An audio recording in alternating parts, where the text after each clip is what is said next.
Alors bonjour à tous et bienvenue sur la chaîne Tomatofolie. Donc on est début mars et on se retrouve pour une deuxième vague de semis de tomates.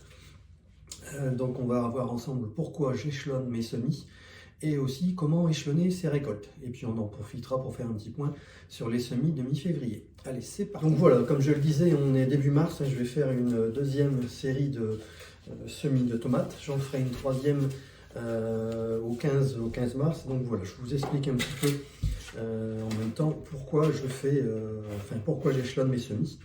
Donc voilà, donc, tout d'abord, hein, c'est pour renouveler les semis, ceux qui n'auraient pas pris, parce que malheureusement ça arrive, hein, le taux de germination n'est pas forcément à chaque fois à 100%. Donc en fonction du nombre de variétés que je sème, il arrive toujours qu'il y ait 4 ou 5 variétés où j'ai rien qui sort, et donc je renouvelle.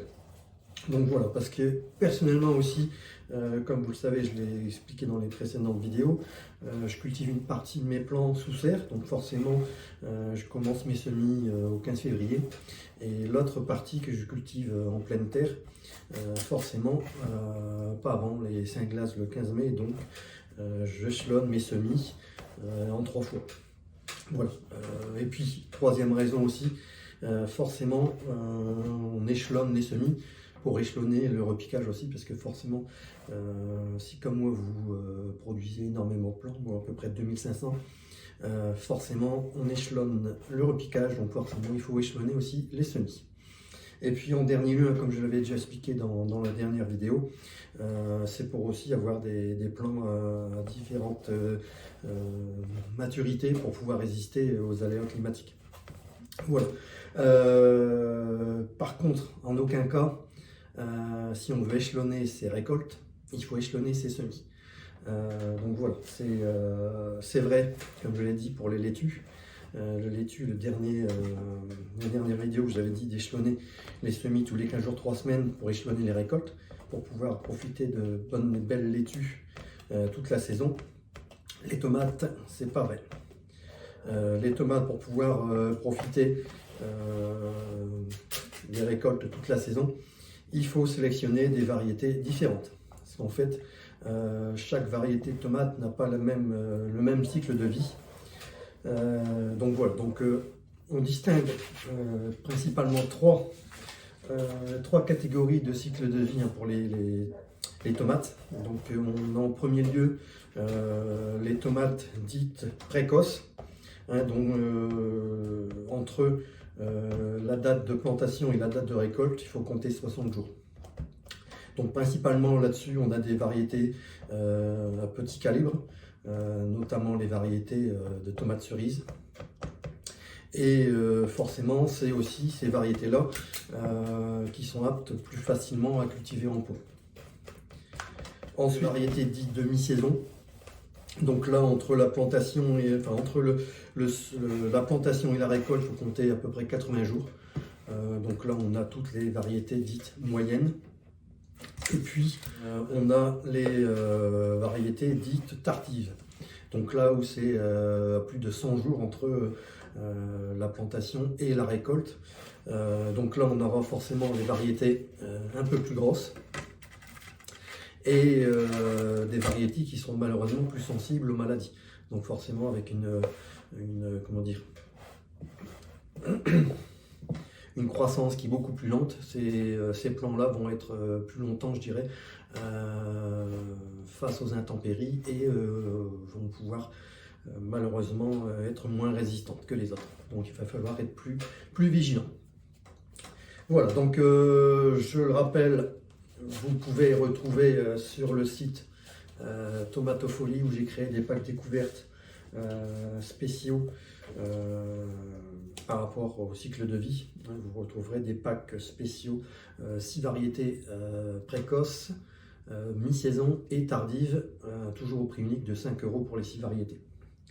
Voilà, donc au niveau des variétés hâtives, hein, on peut voir les plus connues. Donc il y a la reine des hâtives, la Ida Gold, la Mon Plaisir, la Matina, Orange Queen, Délices du jardinier, la Stupice ou la Gold Nugget. Bon, c'est pas une liste exhaustive, hein, il y a énormément de variétés, c'est juste, je dirais, les plus connues.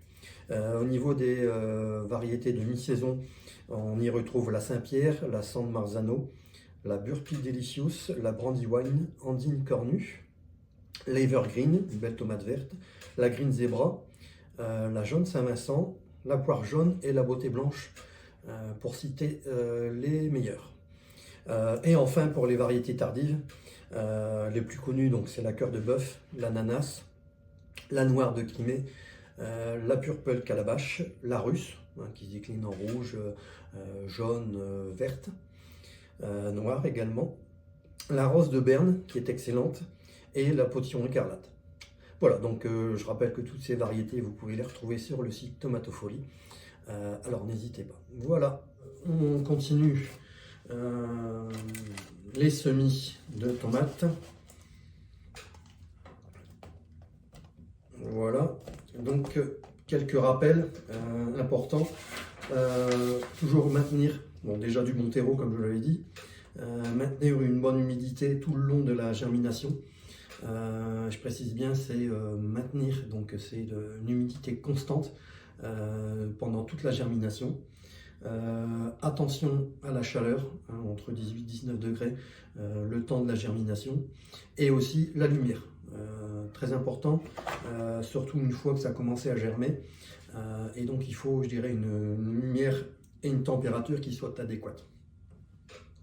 Et pour le repiquage, on attend 2 vraies feuilles avant de repiquer en godet individuel, donc environ 3 semaines, 1 mois après le semis. Voilà, donc prochaine étape, ce sera le repiquage, et là on en profite pour faire un petit point sur les semis d'il y a 15 jours. Donc voilà, donc là on a les semis de mi-février, donc vous voyez c'est plutôt bien sorti. On a globalement, je dirais, un très bon taux de germination, comme vous pouvez le voir, et ça commence à bien sortir. Bon, voilà. Donc, par contre, comme je vous le disais, on va le voir ici,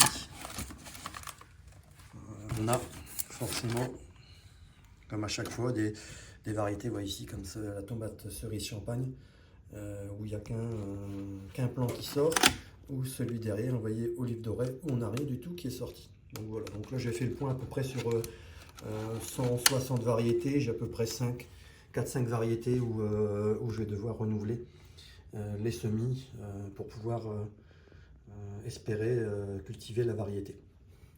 Voilà, donc sinon tout va bien.